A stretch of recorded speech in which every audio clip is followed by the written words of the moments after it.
Сәлеметсіздер ме? Сіздермен Асан Фазылбекұлы. Мен өз каналымда сіздерге химияны оңай әрі түсінікті түрде жеткізетін боламын.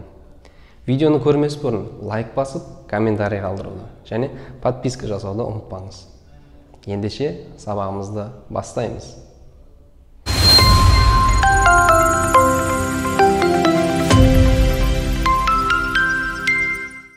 Біз бүгінгі сабағымызда химиялық реакцияларға есеп шығарып үйренетін боламыз. Ең алдымен біз есеп шығармас бұрын элементтердің периодтық жүйесімен жұмысты үйренуіміз керек. Ол жерде әрбір элементтің атомдық массасы берілген. Солар бізге өте қажет болады. Атомдық масса үлкен А әрпімен, жанында индекс ретінде R әрпі тұрады. Осындай белгімен белгіленеді. Және зат ретінде молекулалық масса деген бар. Ол MR әрпімен белгіленеді. Атомдық массаға біз кез келген элементтің жеке өзін ала аламыз. Мысалы, оттек болсын. 16 деп аламыз. Ал өлшем бірлігі грамм бөлінген моль болады. Ал молекулалық массаға екі элементтен немесе одан да көп элементтен тұратын заттардың қоспасын аламыз. Мысалы, кальций CO3. Бұндай заттардың молекулалық массасын есептеу үшін әрбір элементтің атомдық массаларын өзара қосып шығамыз. Мысалы, атомдық масса кальций қосылған атомдық масса көміртек қосылған. Мына жерде оттектің 3 индексі бар. Осы 3 индексі атомдық массаның алдына шығып кетеді.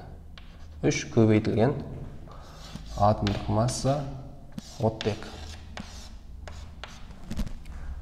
Кальцийдің атомдық массасы бізде 40-қа тең.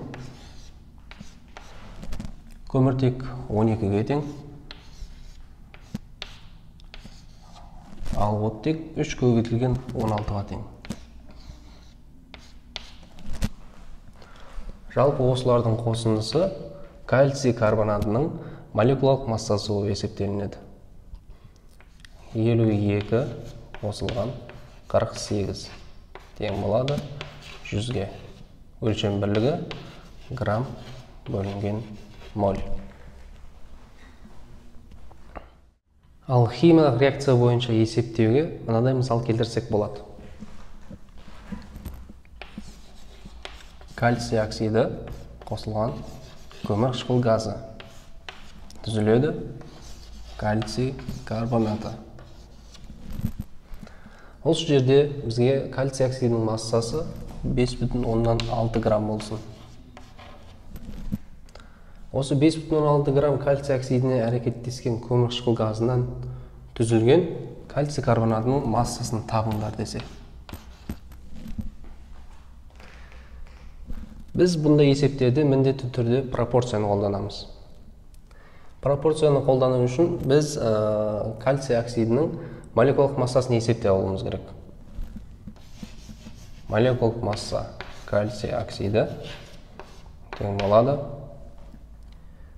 атомдық масса кальций қосылған атомдық масса оттегі тең болады 40 қосылған 16 ол 56 грамм бөлінген моль.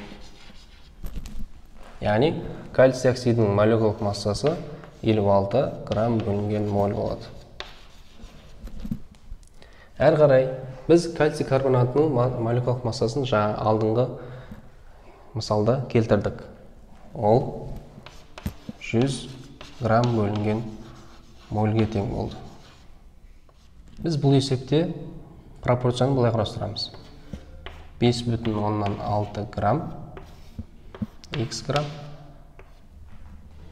ал 56 грамм бөлінген моль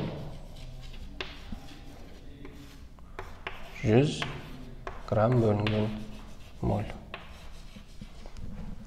Әрі қарай x-ті табу үшін біз 5,6-ны 100-ге көбейтіп 56-ға бөлеміз.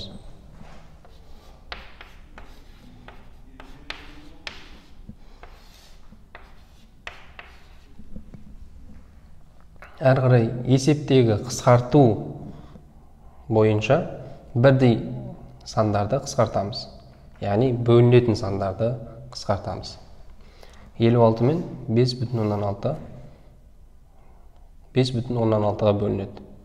56-ны 5,16-ға бөлсек 10, ал 5,16 өзіне бөлсек 1-ге теңеседі.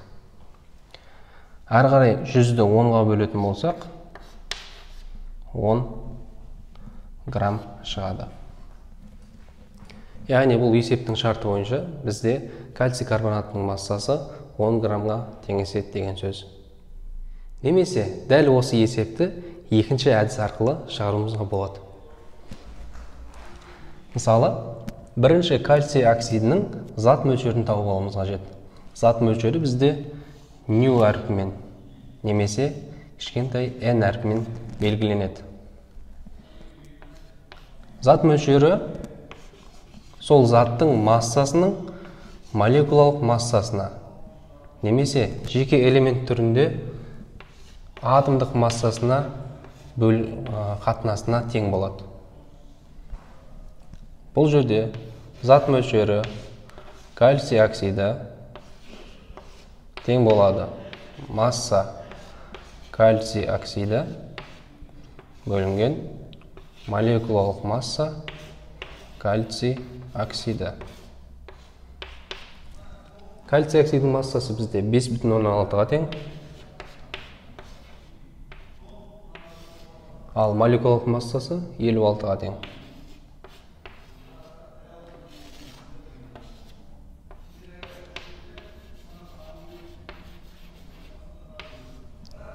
Есептеу кезінде өлшем бірліктерін жазған дұрыс. Осы жерде грамм мен грамм өзара қысқарып кетеді, моль қалады. Ал 5,16-ны 56-ға бөлетін болсақ, 0,1 моль шығады. Енді дәл осы моль арқылы біз әрі қарай пропорция құрастырамыз. 0,1 моль x моль.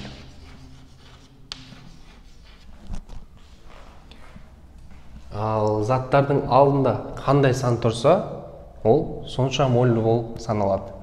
Мысалы, кальций оксидінің алдында ешқандай сан жоқ, демек ол 1 моль деген сөз. Сәйкесінше, кальций карбонатының алдында ешқандай сан жоқ, ол да 1 моль болады. Осы жерден x табатын болсақ, 0,1-ді 1-ге көбейтіп, 1-ге бөлеміз. Ол 0,1 мольдің өзі болады. Демек, кальций карбонатының зат мөлшері 0,1 мольге тең деген сөз. Бізде зат мөлшері тең болады масса бөлінген молекулалық масса еді ғой. Ал бізге керек мән кальций карбонатының массасы еді. Оның массасын табу үшін дәл осы формуланы түрлендіреміз. Яғни масса тең болады зат мөлшері көбейтілген молекулалық масса. Демек, кальций карбонатының массасы тең болады кальций карбонатының зат мөлшерінің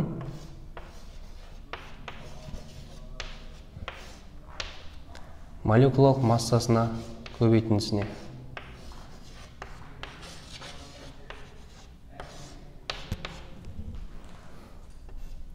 Яғни 0,1 көбейту, 0,1 моль көбейту 100 грамм бөлінген моль. Ол бізде тең болады 10 граммға. Себебі мына жерде моль мен моль қысқарып кетеді. Осымен біздің бүгінгі сабағымыз өз мәресіне жетті. Егер видео ұнаған болса, лайк басып, комментарий қалдыруды және подписка жасауды ұмытпаңыз. Сіздермен бірге болған мен Асан Фазылбекұлы. Келесі сабақта кездескенше.